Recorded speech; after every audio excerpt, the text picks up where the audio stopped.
मैं परमेश्वर का धन्यवाद करता हूँ, फिर एक बार मुझे मौका मिला। I want to thank God that I got another opportunity. मैं जो हमने सुना अभी टाइटल के बारे में कि क्या तुम नौकर हो या परमेश्वर के संतान हो। Like we heard the title that are you a son or a servant? मेरे प्रिय भाइयों, ये मैसेज मेरे जीवन में बहुत सारा बदलाव को लेकर आया है। Dear brothers and sisters, this message has brought a lot of change in my life. क्योंकि हमको ये जानना ज़रूरी है कि हम परमेश्वर के राज्य के अंदर हमारा रिलेशन परमेश्वर के साथ किस तरह है। Because it's very important for us to know that how what our relation in God's kingdom is. हम परमेश्वर की इच्छा है कि हर एक जन यहाँ पर बैठा है वो इस बात को समझे कि हम परमेश्वर के नौकर नहीं बल्कि उसके संतान हैं। All of us sitting here in God's, we are sitting here by God's will, and we need to understand that we are God's sons, not God's servants. और अब सभी लोग अच्छे से जानते और समझते भी है And all of us know and understand this. कि नौकर और एक संतान के इसमें डिफरेंट क्या है। That what is the difference between a son and a servant? हम देखते कि जब हमारे घर पे नौकर आता है, We see that when a servant comes to our house, बहुत सारा हम घर पे काम करता है, अच्छा खाना बनाता है, they may be doing a lot of work, they may be cooking very nicely, झाड़ू पोछा करता है, बाथरूम क्लीन करता है, they may be doing the sweeping and mopping and even cleaning up the bathroom. हमारे बर्तन या वेसल वगैरह सब धोता है, क्लीन करता है, They will be washing all our vessels, कपड़ा धोता है, and they may wash our clothes. घर एकदम नीट एंड टाइडी रखता है, They will make the house absolutely clean and tidy, और वो चला जाता है। and then he goes away. But लेकिन हम देखते कि उसके वो कोई रिलेशन है, जस्ट वो किया और निकल गया। And there's no relation. He'll just come, do, and go away. और वो एटीट्यूड ये है कि उसके बदले में उसका एक्सपेक्टेशन है कि मुझे मेरा सैलरी मिले। And his expectation is only one thing, that I should get my salary. और मैं बताना चाहता हूँ कि हम भी ऐसा सोच सकते हैं कि हम हमारा चर्च के अंदर रह के हम ऐसा रिलेशन में रह सकते हैं कि हम परमेश्वर के साथ बहुत सारा एक्सपेक्टेशन रखें, बट हमको ऐसा से नहीं कि हम उसके पुत्र हैं। Even in church we may be having so much expectation of God, but we need to have this feeling that we are his child. मैं बताना चाहता हूँ कि मैं विश्वास करता हूँ यहाँ पर बैठे हुए बहुत से लोग परमेश्वर के संतान हैं। I believe that there are many people sitting here who are God's children. और जैसे कि हम परमेश्वर के संतान हम किस तरह बन सकते हैं। And how can we become God's children? अगर मेरे साथ जॉन 1:12 निकालेगा। Let's turn to John 1:12. Sorry, उस वचन जाने से पहले मैं उस इब्रू चैप्टर 3 में जाना चाहता हूँ। Before we go to that verse, let's turn to Hebrews chapter 3. इब्रू chapter 3 उसका 5 में Hebrews 3 verse 5. यहाँ पर दो चीज़ों का बताया गया। एक मोसेस का जीवन के बारे में, वो विश्वास योग्य था, पर लिखा है कि वो एक नौकर के समान था। Here two things are mentioned. Here it talks about Moses who was faithful, but who was faithful like a servant. But हम देखते हैं कि एक विपरीत में यीशु मसीह भी सर्व किया परमेश्वर का, बट वो पुत्र के समान। And opposing to that is Jesus who served God but as a son. हम देखते हैं कि परमेश्वर पुराने नियम में कि हम परमेश्वर को पिता करके नहीं बोल सकते थे। We see in that in the Old Covenant, in the Old Testament, God was not addressed as a हम father. उसके अति पवित्र स्थान में प्रवेश नहीं कर सकते थे। They couldn't enter the Holy of Holies. But ये हमको प्रिविलेज मिला है इस न्यू कॉन्वेंट में यीशु मसीह के द्वारा कि हम उसके संतान कहलाए और उसके अति पवित्र स्थान में बैठकर उसके साथ संगति कर सकते हैं। But in the new covenant we have this privilege that we can enter the Holy of Holies and have relationship with Him. मेरे प्रिय भाई, हम परमेश्वर के अंदर हम नौकर नहीं, हम नौकर बहुत सारा चीज़ों को चिंता करते रहे, मेरे को बोनस मिलेगा कि नहीं, मुझे पता नहीं मेरे सैलरी बॉस मुझे टाइम पे देगा कि नहीं। लेकिन ऐसा सन को चिंता करने की ज़रूरत नहीं, पुत्र को चिंता करने की ज़रूरत नहीं है। Dear brothers and sisters, we are not servants. A servant will be worried about so many things. Will I get a bonus? Will I get my salary on time? But a son will not be worried about all these things. तो परमेश्वर के अंदर हमको ये हमारा जन्मसिद्ध अधिकार है, हमको समझना चाहिए कि हम परमेश्वर के नौकर नहीं बल्कि उसके संतान हैं। And this is our birthright, that we need to understand this, that we are not servants but we are sons. ये बहुत डिफरेंट है मोजेस का सेवकाई और यीशु मसीह का जो जिस तरह सर्व किया। It's very different, the ministry of Moses and the way Jesus lived यहाँ here पर on this देखते earth. कि यहाँ पर मोजेस का लाइफ दिखेगा, वो एक नौकर के जैसा था, बट यीशु मसीह का लाइफ दिखेगा, उसका परमेश्वर और एक पुत्र परमेश्वर के पिता के साथ रिलेशन कैसा है उस तरह था। Moses served God like a servant, but Jesus he lived here on this earth as God was his father, like a son of God. और जैसे मैंने बोला यहाँ पर बहुत से लोग अपने संतान है, उसके बेटी और बेटियां हैं। And like I said, there are many people here who are the sons and daughters of God. But हम देखते कि जो लोग नहीं है उसके लिए जॉन 1:12-13 में पढ़ेगा। John 1। And for those of us, those who are not, this verse is here in John chapter 1 verse 12.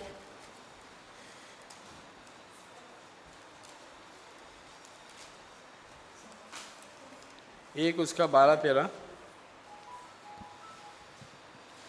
परंतु जितनों ने उसे ग्रहण किया उसने उन्हें परमेश्वर के संतान होने का अधिकार दिया, अर्थात उन्हें जो उसके नाम पर विश्वास रखते हैं वे न तो लहू से, न शरीर की इच्छा से, न मनुष्य की इच्छा से, परंतु परमेश्वर से उत्पन्न हुए हैं। देखो यहाँ पर वचन लिखा है कि जितनों ने उसे ग्रहण किया विश्वास के द्वारा। मेरे प्रिय भाइयों, ये सिर्फ विश्वास के द्वारा हम उसके संतान बन सकते हैं कि ना कि हम अच्छा कार्य करेंगे इसलिए हम उसके संतान नहीं गिने जाते। Here in verse 12 it says that whoever, as many as received him, have become the children of God because they believe in him. It's through our faith that we become sons of God, not because of what we do. मैं बताना चाहता हूँ कि अपने बच्चे को, जैसे मेरे बच्चे हैं या आपके बच्चे हैं, तो ये मेरा बच्चा है, बच्चे को कोई कुछ करने की जरूरत नहीं है, उसको पता है कि मेरा डैडी है, वो डैडी को पता है कि मेरा बच्चा है, वो कुछ प्रूव नहीं कर रहा है कि कुछ करने के लिए, कुछ करके दिखाएगा तो मैं उसका सन पुत्र कहलाएगा।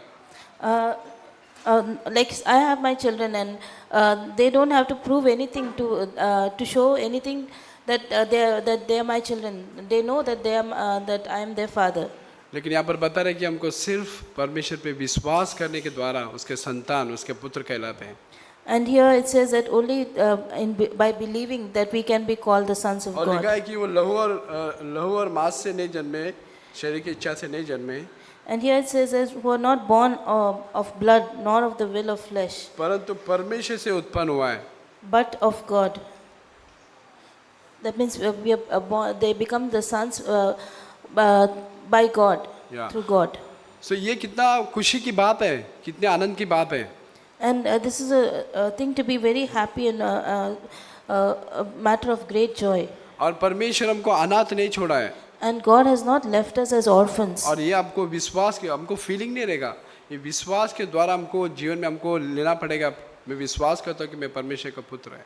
And this we need to claim it through by believing in it through faith. मेरे प्रिय भाइयों और बहनों, जब मैंने इस तरह से देखना चालू किया, परमेश्वर अनुग्रह किया, तो मेरा जीवन में एक रिलेशन जिस तरह था वो एक सर्वेंट जैसा नहीं, बट मैं देख रहा हूँ कि मेरा पिता मेरा केयर करता है जिस तरह यीशु मसीह का किया। When I started believing in this and when I got the grace to believe in this, then I started looking at my relation to God not as a servant but as his son.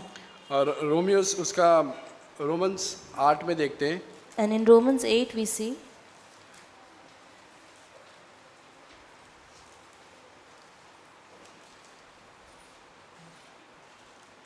8 का उसका 14-15। Romans 8 verse 14 and 15. इसलिए कि जितने लोग परमेश्वर के आत्मा के चलाए चलते हैं वे ही परमेश्वर के पुत्र हैं। ओके। क्योंकि तुमको दासत्व की आत्मा नहीं मिली कि फिर भयभीत हो, परंतु ले पालकपन की आत्मा मिली है जिससे हम है अब्बा है पिता कहकर पुकारते हैं। यस, देखो यहाँ पर लिखा है कि परमेश्वर ने हमको दासत्व के आत्मा नहीं दिया है, बल्कि हमको पिता का जो आत्मा है, जो हम ए अब्बा, ए परमेश्वर पिता हम पुकार सकते हैं।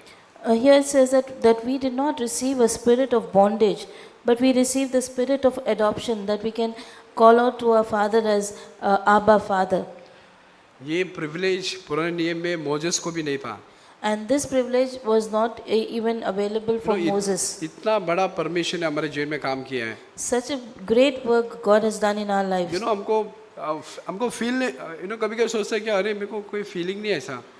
Sometimes we may think that, oh, I'm not even feeling like that. But मैं बताना चाहता हूँ कि ये विश्वास के द्वारा मेरे प्रिय भाई और बहनों, But I want to tell you, dear brothers and sisters, it's only through faith. परमेश्वर ने उसका आत्मा हमारे अंदर डाला है ताकि हम उसको अब्बा, ये पिता करके हम पुकार सकते हैं। And God has put His Spirit in us that we can call out to Him as Abba, Father. 16 में लिखा है, 16 और 17 कोई पढ़ेगा?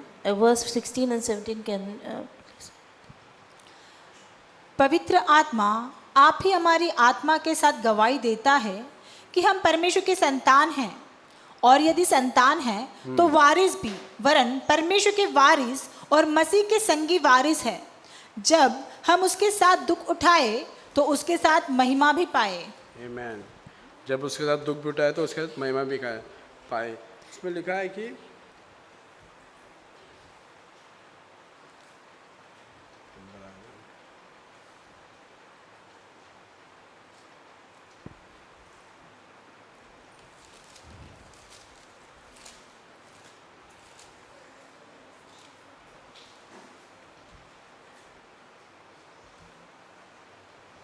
क्योंकि आत्मा आप ही हमारे आत्मा से साथ गवाही देती है कि परमेश्वर के हम संतान हैं।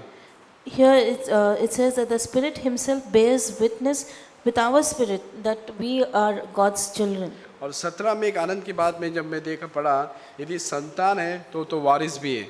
And here in verse 17, there's another thing of something which makes us very happy, that if we are His children, then we are His heirs. वरन परमेश्वर का वारिस और मसीह के संगी वारिस है। And heirs of God and joint heirs with Christ. हम जिस तरह यीशु मसीह के साथ परमेश्वर ने ट्रीट किया, जिस तरह से उसको प्रेम किया, उसको केयर किया, ये वचन मुझे यही बताता है कि जिस तरह यीशु मसीह को परमेश्वर ने ट्रीट किया उस तरह मुझे भी ट्रीट करेगा। Here it says that the way God treated Jesus Christ, the way God cared for Him, the way God loved Him, that same care and same love God is available for us. जब मैं ये पढ़ा मुझे बहुत challenging लगा। When I read that, it was very challenging for me. मैं परमेश्वर के पास में जाकर बोल सकता हूँ, हे अब्बा पिता परमेश्वर, मुझे प्रॉब्लम फेस करो, मुझे हेल्प करो। When I read that, I understood that I can go to God and say, Abba, Father, I'm facing this problem, please help me. डरने का जरूरत नहीं मेरे प्रिय भाइयों। There's, dear brothers and sisters, there's nothing that we need to be afraid of. क्योंकि हमको silver या हमको गुलाम का या सर्वेंट का आत्मा नहीं मिला, बल्कि परमेश्वर का संतान होने का हमें अधिकार है उसके आत्मा के द्वारा। Here we have not been given a spirit of bondage, but we have been given the spirit of adoption. परमेश्वर ने हमको अडॉप्ट किया है उसके पुत्र के समान। God has adopted us as His sons. ये विश्वास के द्वारा हमको हमारे जीवन में लेगा तो मैं देखता हूँ कि परमेश्वर बहुत सारा हमको बदलाव लेके आ रहा है हमारे जीवन में। And when we accept this in faith, God will bring a lot of change in our life. इस वचन के लिए मैं बहुत बहुत परमेश्वर को धन्यवाद करता हूँ। And I want to thank God for this verse a lot. और हम संतान हैं, सभी जन संतान, जैसे हमने सुना कि हम विश्वास के द्वारा है, लेकिन हो सकता है कि हम उतना मैच्योरिटी में नहीं बढ़ रहे जितना कि परमेश्वर हमसे चाहता है। Here it says that we become His sons through faith, but maybe we may not be going ahead with that much maturity as we are supposed to. देखो हम जब परमेश्वर ने इज़राइल को निकाला मिस्र में से, when God brought the people of Israel out of Egypt, देखो परमेश्वर क्या बताना चाहता है, इब्रू 3 में हम पढ़ते हैं। what God wanted to tell, see in verse Hebrews chapter 3.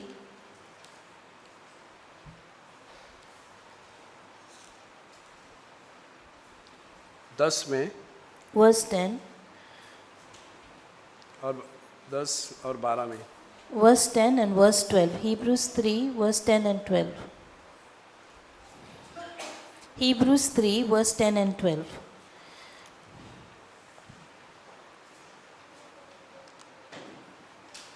इस कारण मैं उस समय के लोगों से क्रोधित रहा और कहा, इनके मन सदा भटकते रहते हैं और इन्होंने मेरे मार्गों को नहीं पहचाना।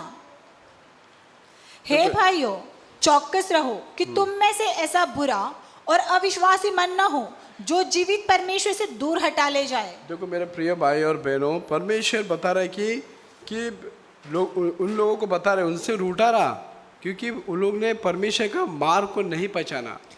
Dear brothers and sisters, here it says that God was angry with them because they did not understand God's words. मतलब परमेश्वर बताना चाह रहा है कि हम सभी को कि परमेश्वर जिस तरह काम करता है उसका वे हमको समझना चाहिए, उसका हार्ट, उसका हृदय को हमको देखना चाहिए। Here God is telling us that we need to understand the way that God is working. We need to understand the heart of God. कभी कभी हम बच्चे लोग के बीच में हम देखते कि मम्मी डैडी क्या कर रहे हैं, वो लोग ऑब्जर्व करते हैं, बट उनको लगता है कभी कभी जैसे मैं खुद फेस करता हूँ कि अरे मेरा कुछ समझो एक बच्चा कंप्लेंट लेके आया दूसरे बच्चे के बारे में, बट डैडी को मैंने बोला, बट बच्चा डैडी कोई एक्शन नहीं ले रहा है, बट डैडी अपना वे में कुछ कर रहा है, बट बच्चे को समझ में नहीं आ रहा है। Like I see this happening with my children, that they see what the mother and father are doing. They observe what the mother and father are doing. So suppose one of my child brings a complaint about her sibling, and they expect me to immediately act against that other child. But I'm not going to act like that. I'll be acting in a different way. लेकिन हम देखते हैं कि धीरे धीरे हम expectation है कि धीरे धीरे बच्चे बड़े होंगे, वो समझेंगे हमको। And as they grow, we expect them to understand us. और उसी तरह हमको परमेश्वर के अंदर बढ़ना है कि परमेश्वर किस तरह काम करता है, उसका वे क्या है, हमको ये जानना जरूरी है। And in the same way as we are growing in God, we need to understand the way that God is working. मेरे प्रिय भाइयों, ये बहुत हमको परमेश्वर के करीब जाकर हमको सीखना है कि प्रभु मुझे बताओ कि मैं आपका हार्ट किस तरह है। We need, dear brothers and sisters, we need to come to God and we need to ask God, show me your heart and help me to understand your ways. यहाँ पर देख रहे कि परमेश्वर बता रहा है कि उन लोग ने अब मेरा वे को, मेरा जिस तरह मैं काम करता हूँ वो लोग नहीं समझ पा रहे। Here in God is saying that they never understood my works. और 12 में लिखा है, हे भाइयों चौकस रहो कि तुम में ऐसा बुरा और अविश्वासी मन ना रहे जो जीवित परमेश्वर से दूर हट जाए। Here in verse 12 it says, beware, brethren, lest there be any of you of an evil heart of unbelief in departing from the living God. हम देखते हैं कि जब हम परमेश्वर का वे को हम नहीं समझेंगे, नहीं जानेंगे उस हृदय को, हम विश्वास में गिर सकते हैं। Here it says that when we won't understand God's ways, that we may fall into unbelief. मुझे पता है कि मेरे को ये जरूरत है, परमेश्वर मुझे क्यों नहीं दे रहा है? We know that okay, I need this, but why is God not giving that to me? फिर हमारे जीवन में ग्रम्बलिंग, कंप्लेनिंग चालू हो जाता है। Then in our life we will start grumbling and complaining. हम देखते हैं कि इज़राइल को जब निकाला तो लोगों को पानी की ज़रूरत था, बहुत सारा चीज़ था, लोग कितना सारे लोग ग्रम्बलिंग, कंप्लेनिंग, परमेश्वर ने बहुत सारे लोगों को ख़त्म किया। And we see that as God was bringing out the people of Israel, there was no water and there were so many other problems, and they were always grumbling, and because of that God killed many of his people. इसलिए परमेश्वर हमको warning दे रहे, take care Brethren, चौकस रहो मेरे प्रिय भाइयों। And that's why here in this verse it's saying, beware, brethren, विश्वास में गिर ना जाओ, that you do not fall in unbelief. तुम ऐसा मत सोचो कि परमेश्वर क्या कर रहा है, परमेश्वर कुछ नहीं कर रहा है, तो मैं इतना प्रे कर रहा हूँ, सुन रहा है नहीं मेरा प्रार्थना। Don't think that okay, I'm praying, I'm asking for this and God is not doing it. हो सकता है हमको जरूरत के लिए हम प्रे करें, कुछ चीज़ जरूरत है। Maybe we are praying for something that we need. पर अरे उसका उत्तर नहीं मिल रहा है। But why am I not getting that answer? मैं इस तरह सोचता हूँ, जब मेरे को ज़रूरत है मैं प्रे करता हूँ, परमेश्वर सुनता नहीं है, मैं समझता हूँ कि प्रभु ये मेरे लिए ज़रूरत नहीं, मैं सोच रहा हूँ मेरे लिए ज़रूरत है, लेकिन परमेश्वर को पता है मेरे से ज़्यादा कि ये विजय को ज़रूरत नहीं है। So this is how I understand that I'll be asking for something that I need and God doesn't give me. Then when God doesn't give me, I understand that in my understanding I feel I need it, but God knows that I don't need this. तो परमेश्वर हम हृदय को जानते हैं मेरे प्रिय भाइयों। So dear brothers and sisters, God knows our heart. कि हमको क्या चाहिए और क्या नहीं चाहिए। And He also knows what we need and what we और don't मैं need. एक परिवार के बारे में बताना चाहता हूँ जो बाइबल में ही है। And I want to talk about one family which is there in the Bible. और हम देखते कि लुका उसका 15 में देखते हैं। Here we see in Luke chapter 15.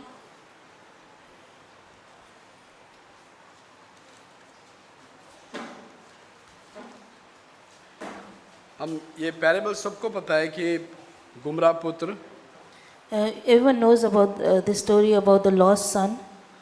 वहाँ पर हम देखते हैं कि जब उसका पुत्र लौट कर वापस आया, Here we see that when the son came back to the father, जब पिता का हार्ट हम देखते कि वहाँ पर कि वो इतना खुशी और आनंद के साथ उसको गले मिल रहा था। we can see that the heart of the father, that with how much joy and happiness he was hugging his lost देखो, son. अब उसका बेटा क्या बोल रहा है, हम 21 में पढ़ेंगे, 15 उसका 21। And we see what the son is saying in Luke chapter 15 verse 21.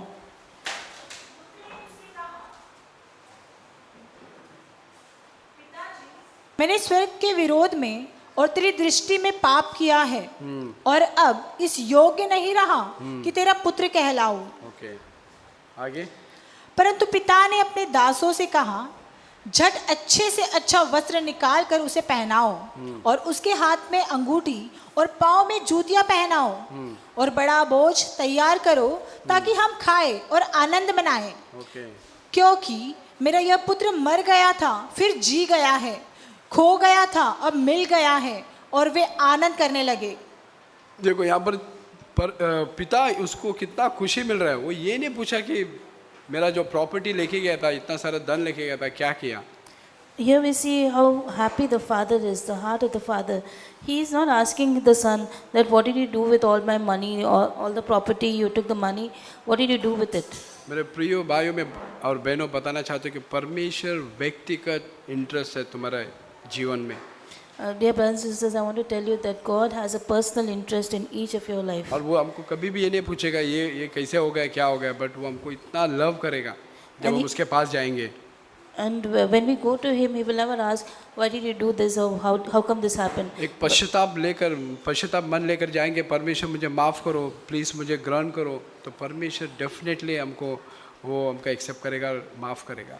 And if we go to God with a heart of repentance and we ask for God to forgive us, then definitely God will forgive us and accept us. और आगे हम देखते कि इतना खुशी और आनंद के साथ पिता था, लेकिन उसका और एक जो बड़ा भाई है, हम देखते कि आगे क्या करते हैं 26 में। We see how happy the father is, but we see his other brother, how his attitude was in verse 26. परंतु उसका जेठा पुत्र खेत में था, और जब वह आते हुए घर के निकट पहुंचा तो उसने गाने बजाने और नाचने का शब्द सुना। और उसने एक दास को बुलाकर पूछा, यह क्या हो रहा है? उसने उससे कहा, तेरा भाई आया है और तेरे पिता ने बड़ा भोज तैयार कराया है, क्योंकि उसे भला चंगा पाया है। यह सुनकर वह क्रोध से भर गया और भीतर जाना न चाहा, परंतु उसका पिता बाहर आकर उसे मनाने लगा। देखो यहाँ पर पिताजी उसके साथ आनंद मना रहे हैं, लेकिन वो बेटा होने पर भी वो पिता का हृदय नहीं समझ पा रहा है। Here we see the father is celebrating, but the elder son, being the son, he couldn't understand the father's heart. इसलिए हमको ये जानना जरूरी है मेरे प्रिय भाइयों, परमेश्वर जिस चीज़ में आनंद मना रहे हैं हमको उसके साथ आनंद मनाना है। So brothers and sisters, it is important for us to understand that what is making God happy, that we should also be happy and joyful in that. उसको ये पिताजी कर रहा है, उसको उल्टा और गुस्सा आ रहा है, उसको नफरत आ रहा है कि ऐसा क्यों कर रहे हैं। And here the elder son, he was not happy, and in fact he was very angry and upset that why he is being celebrated. और 29 में पढ़ते हैं।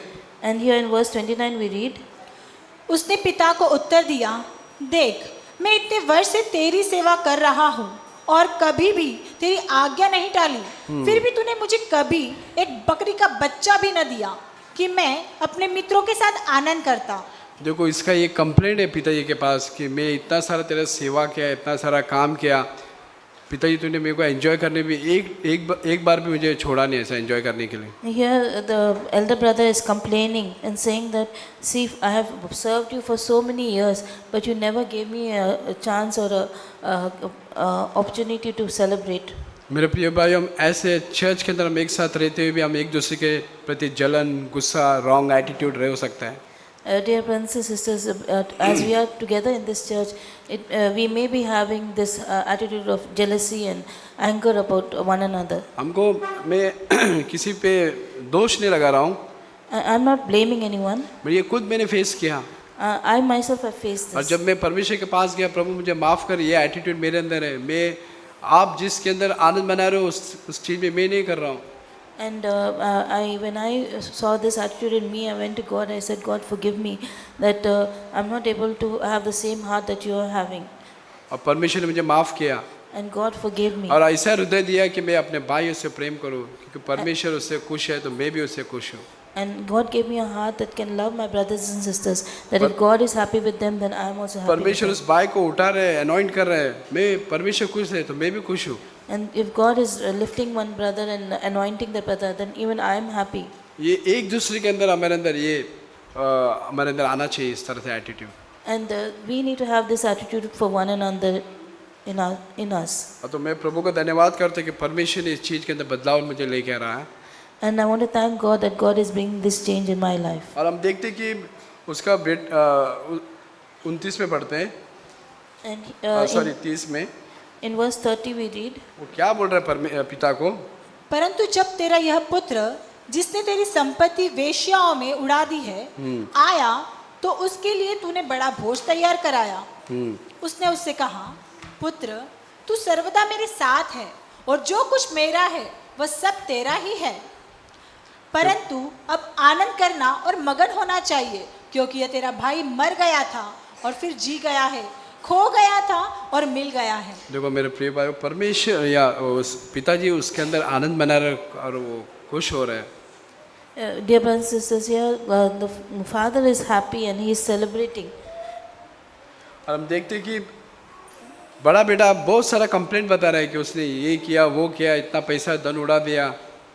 And we see the elder brother has brought so many complaints that he's done this, he's done that, he's wasted and spent off all your money.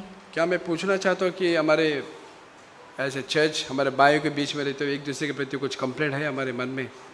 I want to ask that as we are here in this church, do we have any such complaint क्या against any brother or sister? हमारे मन में ऐसा wrong attitude है उस भाई के प्रति या बहन के प्रति? In our mind, do we have a wrong attitude about any brother or sister? मैं इसलिए कह रहा हूँ कि हमको मैच्योरिटी की और बढ़ना चाहिए कि परमेश्वर का हृदय को हमको जानना चाहिए। I'm saying this because we need to go ahead in maturity, that we need to understand God more. हम पिता का हृदय को हमको देखना चाहिए कि पिता खुश है तो मैं भी खुश हूँ। We need to see God's heart, that if God is happy, then even I am happy. पिता अगर दुखी हो रहे हैं तो मुझे भी दुख होना चाहिए। If God is troubled, if God is sad, then even I am sad. इसलिए हमको परमेश्वर के हृदय को देखना जरूरी मेरे प्रिय भाइयों। That's why it's very important to understand देखो, God's heart. एक ही परिवार में रहते हुए वो पुत्र रहते हुए भी, लेकिन उस मैच्योर पुत्र था, वो ऐसा नहीं कि वो स्लेव या नौकर था, वो पुत्र था, लेकिन उसके दिल में नफरत, जलन, रॉन्ग एटीट्यूड आपके भाई के प्रति। Here the elder son, he was the son, he was not a servant, but still he had in his heart the wrong attitude of anger and jealousy towards his younger brother. और मेरे प्रिय भाइयों, ऐसा thought हमारे mind में आ सकते हैं किसी भाई के प्रति या किसी बहन के प्रति। Dear brothers and sisters, such thoughts can come to us against any brother or sister. हम क्या करेंगे उस थॉट को लेकर? What should we do with such हम thoughts? परमेश्वर के सामने रख दो, प्रभु में ये थॉट आ रहे मुझे नहीं चाहिए। Let's take. What should we do with this thought? We should bring it to the Father and say, उस भाई के प्रति मेरे को नफरत थॉट आ रहा है, उस भाई को प्रभु में उस भाई को और अभिषेक कर और अनॉइंट कर, उस भाई को और ऊंचा उठा।